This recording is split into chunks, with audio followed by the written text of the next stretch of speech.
tunakumbuka mwaka 2024 uliweka jina kugombea nafasi ya makamu mwenyekiti halmashauri ya wilaya ya Ngara. Na ulikuwa ni mtu ambaye wa tofauti kabisa. Tukiangalia kwenye jamii watu mbalimbali walikuwa wanaona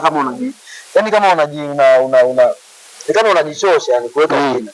Wengi walisema yule aliyopo aendelee. Sasa sijui kwa kuogopa ama kwa kuona ubora wa kazi zake au kwa vitu, lakini wewe kwanza ilikuwaje mpaka ukasema ngoja mimi niweke jina kugombea makamu mwenyekiti wa halmashauri? Kitu gani ambacho kilikupa siwezi kusitumia neno jeuri, tuseme kilichokupa labda hamasa ya kusema bwana mimi nataka nigombee hii nafasi?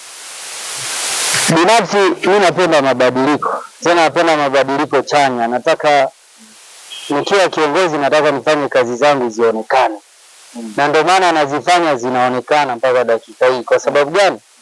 Sio kwamba makamu aliyekuwepo anatosha, lakini kuna vitu anamisi. Na kuna muda mwingine unakuta watu na washauri kwa sababu anaona tayari ana nafasi, hataki ushauri wako. Ndio maana unaamua sasa okay, wewe hutaki mimi naingia. Lakini mimi 2020 sikugombea makamu tu. Niligombea mwenyekiti wa halmashauri. Jina langu alikurudi kabisa. Sijui unasema kwa nini? Sijui lilikatiwa wapi, lakini kukatwa kwake sishangai. Kwa sababu gani? Ndio ilikuwa first time naingia kwenye siasa. Hamna mtu anajua uwezo wangu wa uongozi. Hamna mtu ananitambua labda nikoje, na tabia gani na uwezo gani, nini, umeona? Vision gani? Hamna mtu alikuwa ananifahamu kwa kweli. Walikuwa wananifahamu watu wachache sana wa karibu ambao nilikuwa nimeishi nao Kabanga. Kwa hiyo kifupi sio rahisi watu wa wilayani mkoani kutambua huyu tumweke tu. Kwa hiyo unaweza kujikuta umeweka mtu mjui. Kwa hiyo kukatwa jina langu mimi sishangai na wala sikuchukia.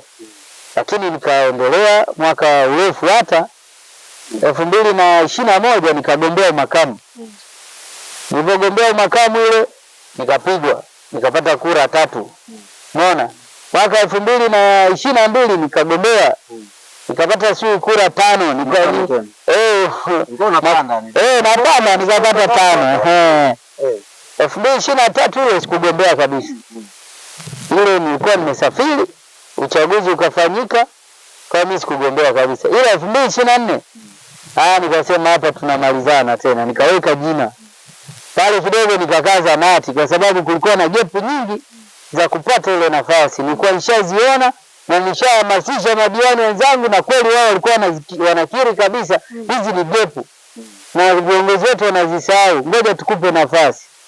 Basi nikaweka jina, ghafla upepo ukabadilika tena.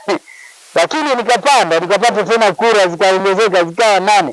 Kwa hiyo sikati tamaa. 5 mpaka 8. Kwa hiyo sitokata tamaa, nasema kwa sababu napenda mabadiliko na napenda vitu viwe positive. Tunahitaji maendeleo. Ngara mimi sijazaliwa, ila naipenda Ngara, na nikipata nafasi kwenye uongozi huu kwa Ngara nitafanya zaidi hadi watu wa Ngara wenyewe ambao wazaliwa hapa hawezi kuvifanya. Mimi nitavifanya kwa sababu nahitaji kutengeneza jina na nahitaji jina langu lianzie Ngara. Lazima nifanye mazuri ili nitengeneze alama.